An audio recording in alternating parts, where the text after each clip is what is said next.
Day 12 of the journey to Christmas. This is Bill here at Christmas Soup, Food for the Soul.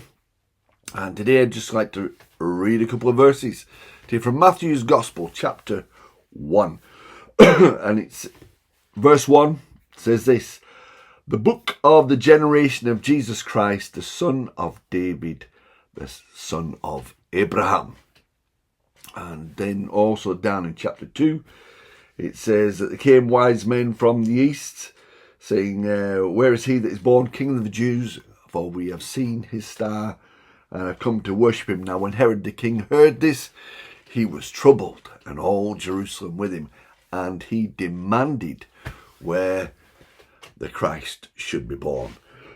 So, the Hebrew people, descendants of Abraham, have been anticipating and waiting for a Messiah for a long time, a descendant of Abraham, obviously, and also a descendant of King David. It's called King David's greater son, isn't he? You know, and in fact, when you read the Gospels, a lot of times you hear people saying, "Thou son of David, have mercy on me." It was a messianic title, you know,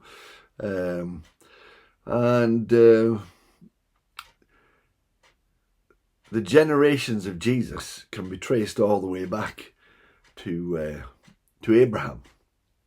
So the Jewish faith has really been quite precise in documenting genealogies, and also precise in documenting what Christians would call the Old Testament, documenting the prophetical books and the historical books, the poetic books in the Old Testament.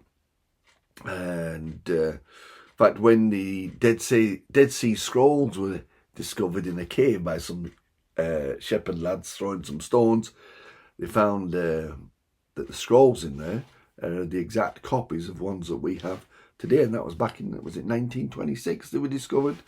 These scrolls in these old clay pots that had been kept. Jews are meticulous, you know.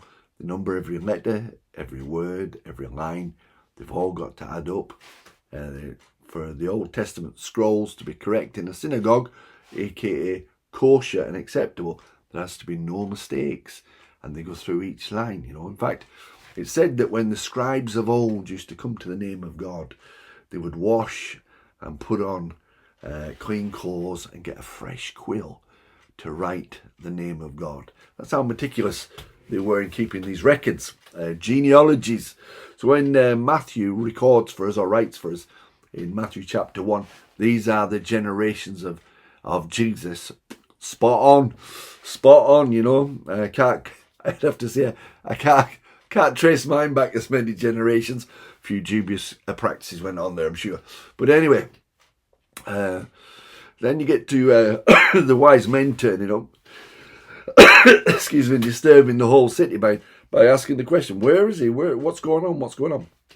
Where's the new king been born? And Herod wanted to know. He got the scribes and the Pharisees and the religious leaders round and says, "Where will the Christ be born?"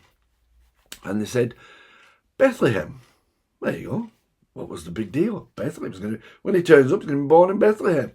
Bethlehem, in the Hebrew, it means house of bread. And so Jesus said he's the bread of heaven. You might recall that, bread of heaven. The Welsh love that hymn, don't they? Feed me now and evermore, feed me now and ever. The Welsh love it. They sing it really fantastic. Open thou the crystal fountain whence the healing... Yeah, fantastic. I lived in Wales for 4 years. Fantastic singers. They really love to sing.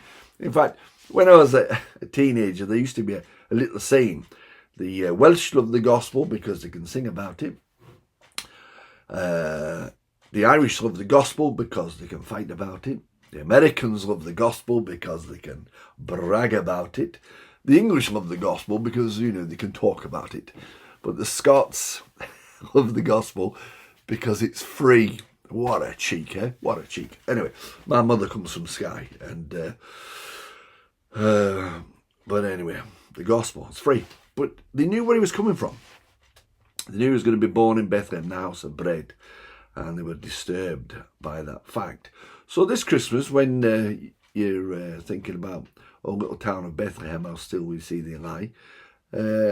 Yeah, it's a prophetical, historical fact. The place exists. The words were spoken some 700 to 900 years before by a couple of different prophets, and also all the way back to Abraham.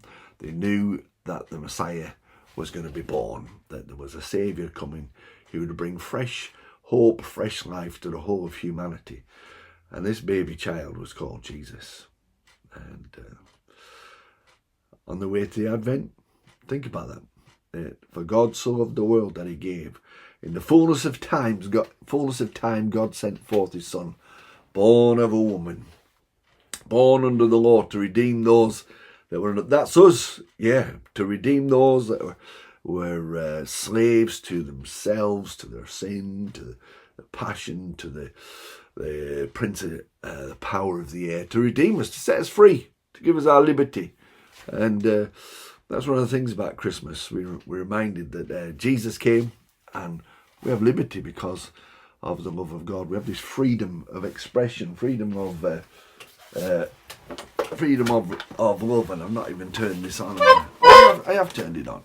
I thought for a minute that I hadn't even recorded any of that. So, yeah.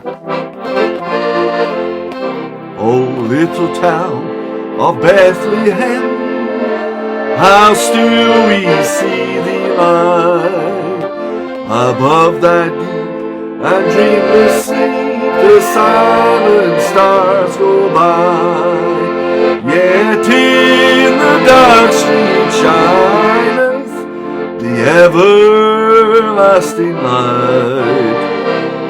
Our hopes and fears of all the years are met in thee tonight.